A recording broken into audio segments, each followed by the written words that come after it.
Welcome to the Echoes of Ihsan Podcast. Today we're doing something a little different.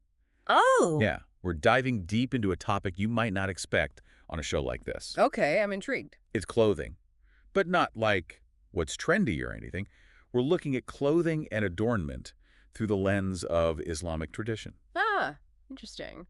So, how do those choices reflect deeper values? Exactly. Our main source is the Sunan al Tirmidhi, Volume 3. A classic collection of the Prophet Muhammad's sayings and practices. Right. It's like getting a glimpse into how everyday actions, even what you wear, tie into bigger spiritual ideas. I like that. A glimpse into another time. So, what kind of insights are we talking about here? Well, one thing that really jumped out at me was the hadith that prohibits men from wearing silk and gold. That's pretty specific. Why those materials in particular, I wonder? Yeah, it makes you think, right? Why would those be singled out, especially just for men? Well, to really understand, we need to think about the historical context. Okay, back in the Prophet Muhammad's time? Exactly. Back then, silk and gold, those were the ultimate status symbols, like reserved for the elite. A way to show off your wealth and power. Precisely. So this prohibition, it's like a direct challenge to those societal norms. So it's not just about avoiding luxury itself, it's more about, It's about saying true worth isn't measured by what you wear. I see, it's about humility and recognizing that inner qualities matter more. Exactly. Shifting the focus away from material possessions. And this idea is still so relevant today, don't you think? Oh, totally. We might not have silk robes, but we have designer labels and fancy gadgets. Right. It's that same impulse to signal status through what we own. Like those who wore it better. Yeah. Articles, always comparing celebrities' outfits. It is, isn't it? And while there's nothing wrong with liking nice things, the Hadith encourages us to look beyond that surface. To think about what messages our clothing choices are sending. Exactly. Are we trying to impress, or are we being authentic to ourselves? That's a great question to think about. Now, the Hadith also mentions the Prophet Muhammad wearing wool a lot. Wool, huh? Makes sense practically, especially in the climate of Arabia. Yeah, breathable, durable, good for both heat and cool desert nights. Right. But it also has a certain symbolic quality. Oh, how so? Well, it's often associated with simplicity, Yeah. humility, connection to nature. It's interesting how both the practical and symbolic come together. Exactly. It's a reminder that even simple choices about what we wear can hold deeper meanings. Okay, so we've got silk, gold, wool. Yeah. What about color? Did the Hadith have anything to say about that? Yes, actually. There's one that recommends dyeing clothes, specifically with black and yellow. Oh, wow. Color definitely has its own language, different meanings in different cultures. For sure. Like in the West, white's often purity. Red can be passion or danger. Right, right. So in this context, what did black and yellow represent? Well, black back then was often associated with dignity, authority, scholarship. Like those black robes you see judges and religious scholars wearing. Exactly. It conveys a sense of seriousness, wisdom. And it's interesting how that association is kind of stuck around even today. It has. Formal wear, sophisticated, not black, still holds that power. And yellow. That seems like a very different vibe. It is. Yellow is often associated with joy, prosperity, even a connection to the divine. Is that because of saffron? That super valuable spice with that golden yellow color? You got it.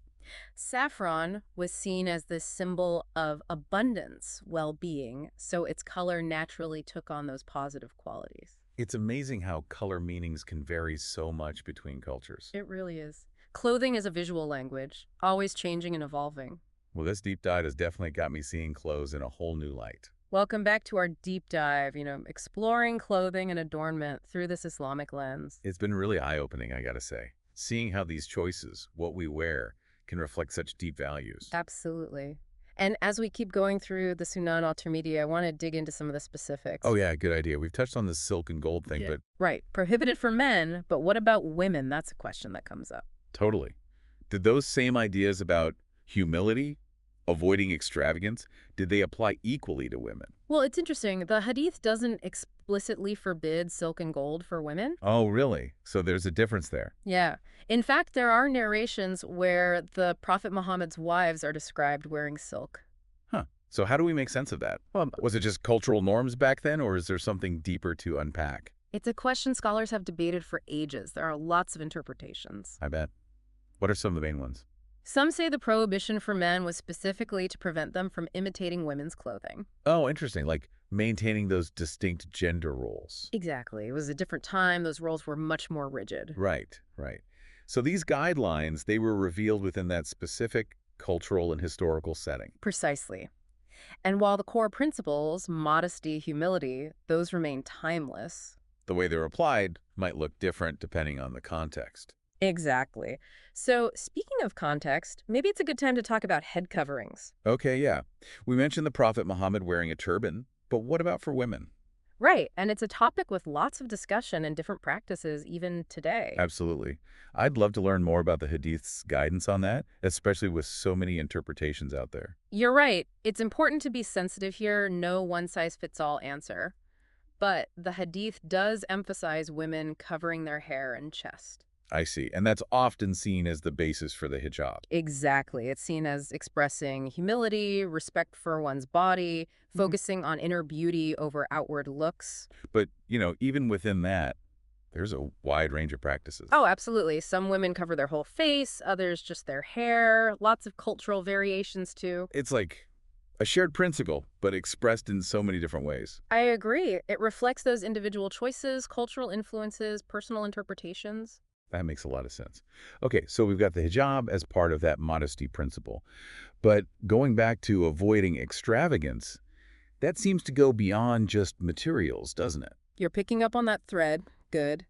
It's a broader idea about conscious consumption, gratitude, balance. Not getting caught up in excess and materialism. Exactly. The Hadith cautions against overspending on clothes and adornment, finding that middle path. But that's so relevant now, isn't it? With fast fashion and trends changing all the time, pressure to keep up. It really is. It's like the Hadith is offering this counter-narrative to that whole consumerist mindset. Makes you stop and think, do I need this? Am I buying it for the right reasons? Right. Or am I just trying to impress others, keep up with the Joneses? Tough questions, Yeah. but definitely worth asking. For sure. Shifting our focus from acquiring more to appreciating what we have. Okay, so digging into the specifics a bit more, were there recommendations about how garments should be worn, like styles and lengths? Yes. For men, the Hadith advises against clothing that goes below the ankles. Huh, interesting. Isbal, right, I've heard of that. Seen as a form of arrogance. That's it. Like trying to draw attention to yourself with the extra length, a sign of pride. Even the length of your clothes could have symbolic weight. It's amazing. It is. It's about those subtle messages. Cultivating humility, avoiding even a hint of superiority. I love that. Yeah. What about for women's clothing? Were there similar length rules or style guidelines? Well, the Hadith focuses on women covering their bodies modestly, which we talked about with head coverings. Right, right. But it doesn't give a specific length for women's garments.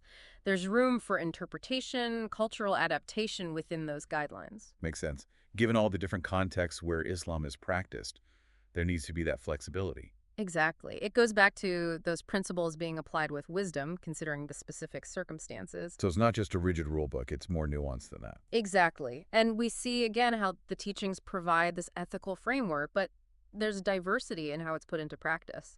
Okay, this is all so interesting. Yeah. I wanted to circle back to that point about animal skins being okay for clothing, even from animals that died naturally. Yeah, good catch. That really highlights the practicality and resourcefulness valued in early Islamic society. It makes total sense, especially when animal products were so essential for survival. Right.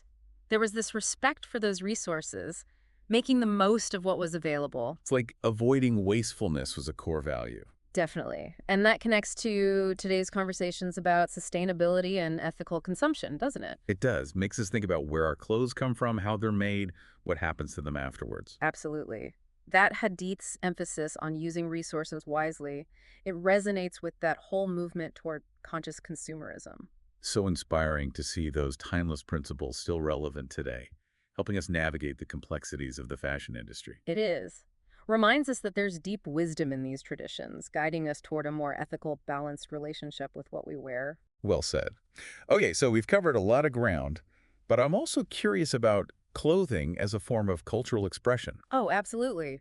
We talked about the Prophet Muhammad's turban, and head coverings in general hold a lot of meaning in different cultures. Yeah, it's like from turbans to hijabs to kippas, different ways to show respect, modesty or group identity. And they can become sources of pride, connection to one's heritage. Absolutely. So clothing can be a powerful way to communicate identity, belonging, beliefs. It is a visual marker of culture, a symbol of faith, even just personal style and creativity. It's like that nonverbal language speaking volumes about who we are. Exactly. And it can bridge our inner and outer worlds, making the invisible visible. I love that, sharing our stories through what we wear. Yeah. And it highlights how clothing can connect us to something bigger than ourselves. This has been so insightful.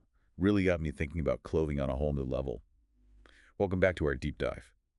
Going through all this, it really strikes me how the Sunan al Tirmidhi pushes us to see clothing as more than just fabric. Oh, definitely. It's about this connection between what we wear and our spirituality. Right. Not just covering our bodies, but expressing values, connecting to something bigger, even reflecting our inner state. Beautifully put. And for this last part, I think it'd be good to look at some specific examples from the Hadith that show this link between clothing and spirituality. Okay, yeah, good idea. What comes to mind? Well, one that stands out is the Prophet Muhammad's own preference for simplicity in his clothing. Like, there are stories about him mending his own clothes, choosing what's functional over what's fancy. That image of him mending his clothes is so powerful.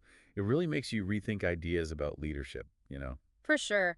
In a world where power is often shown through wealth and luxury, it's a big reminder that true leadership can be humble. Like rooted in service, not attached to material things. Exactly. And it's a lesson that resonates even today. Think about Gandhi spinning his own cloth, resisting colonial rule. Or even now, some leaders who choose to dress simply, like they're approachable, focused on substance. Right. It's a way of saying, I'm more than just my possessions. It's like those down-to-earth celebrities, known for their simple lifestyles. It becomes a statement in itself. It does. It's that recognition that true worth comes from inside, not from validation or stuff. So clothing becomes a way to express that inner alignment. Exactly. Now, there's also that part in the Hadith about the Prophet advising against clothes that drag on the ground. Yeah, I remember that. Interesting how even the length of a garment can be symbolic. Right. It's about avoiding pride, arrogance. Clothes shouldn't be a way to put yourself above others. It's like a visual metaphor. Walking humbly, not letting your clothes become a barrier. I like that. And it makes us think about those messages we send, even unconsciously, with what we wear. Are we showing humility or are we kind of putting up a wall? Good food for thought. It is. Now, I also wanted to touch back on the dyeing clothes thing, specifically black and yellow. Oh yeah, we talked about the symbolism, but I'm curious to hear more. Well, black, as we said, was associated with dignity, authority, scholarship. It had this weight to it. And that still holds true in a lot of ways. Black tie events, formal wear. Right. But it's fascinating how those perceptions can totally change depending on the culture and time period. So true. It's not just personal taste, it's navigating social norms, using clothes to communicate who you are. Exactly. And then there's yellow, which had those associations with joy, prosperity, the divine. Probably from that connection to saffron, like wearing a bit of sunshine. I love that image. It shows how even colors from nature can have deep meaning. Okay, so beyond specific colors, the Hadith also talks about adornment in general, right? Like cautioning against going overboard, Yeah. especially with gold and silver. Yes. And this again points back to balance, avoiding that showy extravagance, focusing on inner qualities. It's that idea that's echoed in a lot of spiritual traditions, Right. focusing on virtue, not outward appearances. Exactly. Which brings us to a bigger question. What does it mean to dress ethically today? Ooh, that's a good one. I mean, we've got fast fashion, constantly changing trends, this whole culture of buying more than we need. How do we live that out? That's a tough one to navigate. It seems like the Hadith gives us a good framework for ethical choices, even in today's world. I think so too.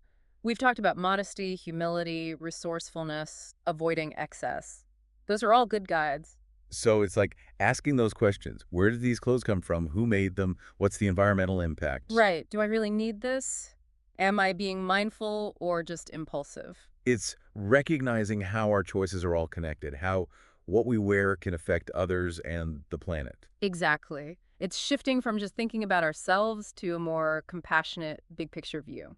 So wrapping up this deep dive, I'm really left with a sense of how our clothing choices matter. They really do. They show our values, connect us to our communities, and even make a difference in the world. Beautifully said. And I hope everyone listening keeps thinking about these ideas, exploring how they fit into their own lives. Yeah. What messages do you want to send with your clothes? How can they reflect who you truly are? Because clothing isn't just about covering up, it's about expressing our best selves.